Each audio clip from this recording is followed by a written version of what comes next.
नमस्कार, Ram Ram. BNA network के YouTube channel पर आपका स्वागत है। मैं हूं कुलभूषण। अगर आप अभी तक हमारे चैनल से नहीं जुड़े हैं तो कृपया चैनल को सब्सक्राइब कर लीजिए। मेरा कंटेंट, मेरा विश्लेषण आपको पसंद आता है तो लाइक भी जरूर कीजिए। भारत की जुडिशरी के बारे में आज बात करेंगे कि भारत की जुडिशरी न्यायपालिका में क्या चल रहा है। तो ईडी को अहम दस्तावेज मिले हैं, व्हाट्सएप चैट मिले हैं कि जज महोदय भी जमानत के बदले रिश्वत लेते हैं। जी हां, मामला छत्तीसगढ़ का है, छत्तीसगढ़ के हाई कोर्ट का है। और कांग्रेस की सरकार जब छत्तीसगढ़ में थी तो पीडीएस घोटाला हुआ था। उसमें ईडी ने जो एक्शन लिया था, एक्शन लेने से पहले ही जो उच्च न्यायालय है छत्तीसगढ़ का, उन्होंने आरोपियों को अग्रिम जमानत दे दी थी। ईडी ने जब तहकीकात की, बहुत सारी चीजें खंगाली तो व्हाट्सएप चैट मिलती है कि अग्रिम जमानत के बदले जज महोदय ने रिश्वत ली थी। और ये मामला ईडी ने सुप्रीम कोर्ट को दे दिया है। ईडी के अधिकारियों ने व्हाट्सएप चैट जो मिली थी, किस प्रकार से अग्रिम जमानत दी गई, वो चैट्स अब सीजीआई के सामने हैं कि किस तरह से जुडिशरी करप्शन मोड पर कार्य कर रही है। निचली अदालतों का तो हाल बुरा है। जिस भी व्यक्ति के केस चल रहे होंगे, जो वीडियो को देख रहे हैं, सुन रहे हैं, अगर उनके जानकार हों या वो स्वयं हो और उनका कोई मामला निचली अदालतों में लंबित है, तो जज महोदय के सामने ही जो पेशकार होता है वो फाइल निकालने के लिए, तारीख बदलने के लिए, तारीख लेने के लिए, तारीख देने के लिए, केस को आगे बढ़ाने के लिए या जल्दी सुनवाई पर लाने के लिए पैसे मांगता है। और वहीं पर 100, 200, 300, 500 रुपया जब वो पेशकार लेता है तो जज महोदय ऊपर ही कुर्सी पर बैठे रहते हैं। जज महोदय को मालूम होता है कि उनका पेशकार फला व्यक्ति से, जिसका केस अदालत में लंबित है, चल रहा है, तो रिश्वत लेता है। तो क्या जुडिशरी को सही माना जा सकता है? बिल्कुल नहीं। किसी को केस अपना आगे बढ़ाना है, तारीख चाहिए, उसके लिए पेशकार पैसे लेता है। तारीख जल्दी चाहिए, पैसे लेता है। तो क्या जज महोदय किसी को बेल देनी है, किसका फैसला किसके पक्ष में करना है, तो क्यों ना मान लिया जाए कि जुडिशरी करप्शन के घेरे में है और जुडिशरी पर कोई जांच भी नहीं है। इस देश में किसी भी सुप्रीम कोर्ट के जज को या हाई कोर्ट के जज को, संसद के पास भी इतनी पावर नहीं है कि बिना महाभियोग चलाए उसको हटा सके। यानी कि संसद माने जनता, जो जनता अपना जनप्रतिनिधि चुनती है, उस जनता को यह अधिकार नहीं है कि वो जुडिशरी की जो करतूत हैं, जो करप्शन है, उसके खिलाफ आवाज भी उठा सके। तो आज जैसे भारत की न्यायपालिका करप्शन के घेरे में आ गई है, तो क्या लगता है आपको न्याय मिलेगा? बिल्कुल नहीं मिलेगा। सुप्रीम कोर्ट ने तो एक नया फार्मूला भी निकाला है कि जेल और बेल, दो खेल चल रहे हैं सुप्रीम कोर्ट के अंदर भी। आपने पिछले दिनों देखा होगा कि सुप्रीम कोर्ट के जज महोदय कहते हैं आर्टिकल 21 के तहत बेल अधिकार है, यानी जमानत जो जेल के अंदर है उसका अधिकार है, और जेल में ज्यादा दिन तक रखना वो आर्टिकल 21 का उल्लंघन है। तो जो व्यक्ति एक्यूज्ड है उसको जेल में रखा गया है, जांच एजेंसियों ने पकड़ा है आतंकवादी गतिविधियों में। ऐसे लोगों को भी सुप्रीम कोर्ट जमानत दे देता है, तो क्यों ना मान लिया जाए कि जब हाई कोर्ट के जज प्रमोट होकर सुप्रीम कोर्ट में जाते हैं तो सुप्रीम कोर्ट के जज ये खेल नहीं कर सकते। पिछले दिनों दूसरे कार्यकाल में जब मोदी की सरकार थी तो सुशील मोदी जो दिवंगत हो गए हैं, एक कमेटी बनाई गई थी, संवैधानिक कमेटी बनाई गई थी। उसमें यह कहा गया था कि जो सुप्रीम कोर्ट और हाई कोर्ट के जज हैं उनको अपनी संपत्ति का विवरण देना होगा। तो ना तो हाई कोर्ट के जज और ना ही सुप्रीम कोर्ट के जज अपनी संपत्ति का विवरण दे रहे हैं। कुछ जजों ने दिया है, सुप्रीम कोर्ट के जजों ने चीफ जस्टिस को दिया है और कुछ हाई कोर्ट के जजों ने हाई कोर्ट के चीफ जस्टिस को दिया है, कुछ ने साइट्स पर भी डाल दिया है। लेकिन 80% जजों ने आज तक भी अपनी संपत्ति का खुलासा नहीं किया है। और जो सीजीआई के पास संपत्ति का विवरण दिया है सुप्रीम कोर्ट के माननीय जजों ने, क्या वो भी विवरण प्रकाशित नहीं होना चाहिए? जनता को पता नहीं होना चाहिए? फिर कैसी डेमोक्रेसी? जो क्राइटेरिया सुप्रीम कोर्ट और हाई कोर्ट में चल रहा है कॉलेजियम सिस्टम वाला, उसको नरेंद्र मोदी खत्म करना चाहते थे, अपने पहले कार्यकाल में ही खत्म करना चाहते थे। बिल लाए थे, पास हो गया, दोनों सदनों से अपार बहुमत के साथ कॉलेजियम सिस्टम को खत्म करने के लिए और नया प्रारूप देने के लिए नरेंद्र मोदी कानून लाए थे।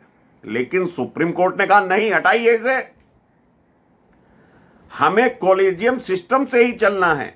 कॉलेजियम सिस्टम यानी जज का कोई रिश्तेदार ही जज बनेगा, जज का कोई जानने वाला ही जज बनेगा और जज महोदय जिसको चाहेंगे उसको जज नियुक्त कर सकते हैं। यह कॉलेजियम सिस्टम है।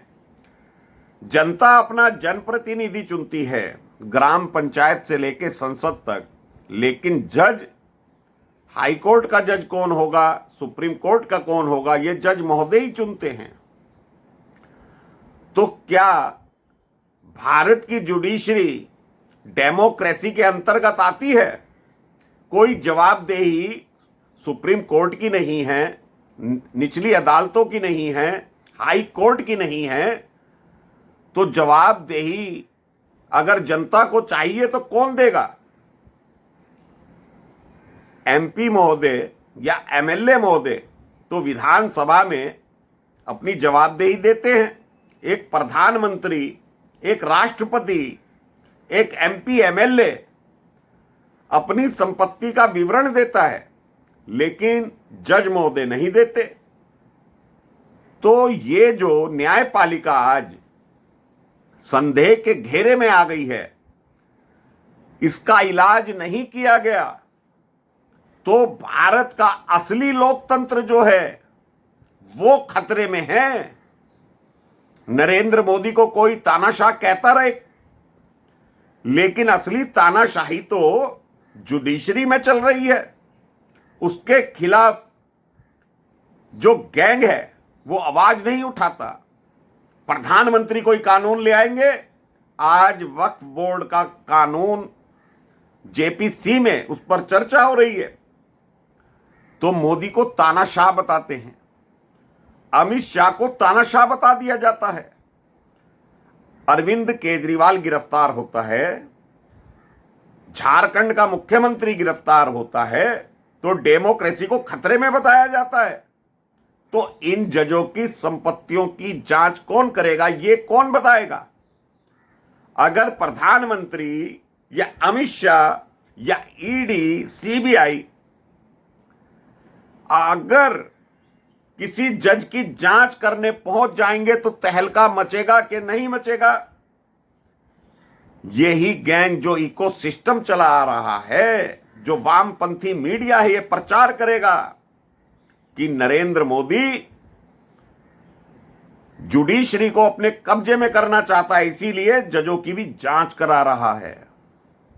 नरेंद्र मोदी ने नोटबंदी करी तो क्या जो नोट लोगों ने जमा किए वो नरेंद्र मोदी ने अपने घर पर रख लिए थे? जनता की भलाई के लिए ही नोटबंदी करी गई थी, लेकिन भ्रष्ट अफसरशाही ने उसको कामयाब नहीं होने दिया। कुछ हद तक नकली नोटों पर लगाम लगी है, आतंकवाद पर लगाम लगी है, लेकिन जो बैंकिंग सेक्टर था उसने जमकर उसमें भी घालमेल किया था। तो जनता को सजग रहना होगा। एक ही कार्य केवल नरेंद्र मोदी नहीं कर सकता। नरेंद्र मोदी को बहुत से कार्य करने हैं। अभी अमेरिकी दौरे पर जब नरेंद्र मोदी भाषण दे रहे थे तो नरेंद्र मोदी ने स्वयं कहा कि तीसरे कार्यकाल में बड़े बड़े कार्य करने हैं। तो जनता कहने लगी काशी मथुरा। तो साहब काशी मथुरा तो चाहिए ही चाहिए। वक्फ बोर्ड में संशोधन भी चाहिए, जुडिशरी के कानूनों में भी संशोधन चाहिए, और जो जज महोदय आज जवाब नहीं देते किसी बात का, तो न्यायपालिका की भी जवाबदेही होनी चाहिए। जनता को आवाज उठानी चाहिए। जो पढ़े लिखे सामाजिक लोग हैं, कम से कम वो तो आवाज उठा सकते हैं। जब जज महोदय यूएपीए के केस में जमानत देते हैं तो संदेह उत्पन्न होता है कि नहीं होता है? एक तरफ माननीय जज संजीव खन्ना कहते हैं 338 करोड़ रुपए की ट्रेल शराब घोटाले में देखी जा रही है, फिर जमानत क्यों दी जा रही है? संदेह उत्पन्न होता है कि नहीं होता है? चुनाव प्रचार के लिए यूएपीए के केस में राशिद इंजीनियर को जमानत दी जाती है, अरविंद केजरीवाल को चुनाव प्रचार के लिए अंतरिम जमानत दी जाती है, तो संदेह उत्पन्न होता है कि नहीं होता है?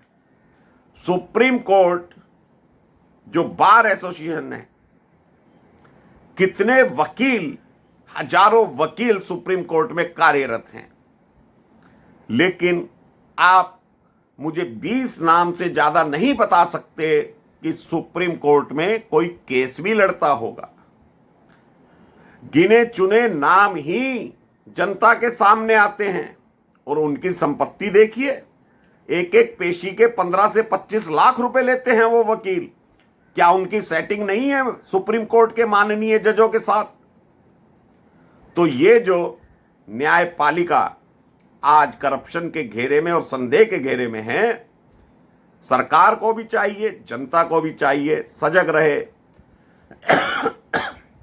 माफ कीजिएगा।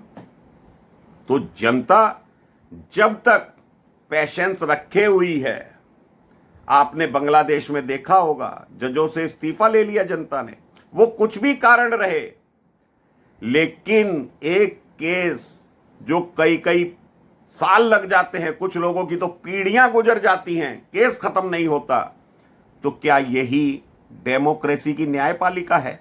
क्या यही भारत की न्यायपालिका है?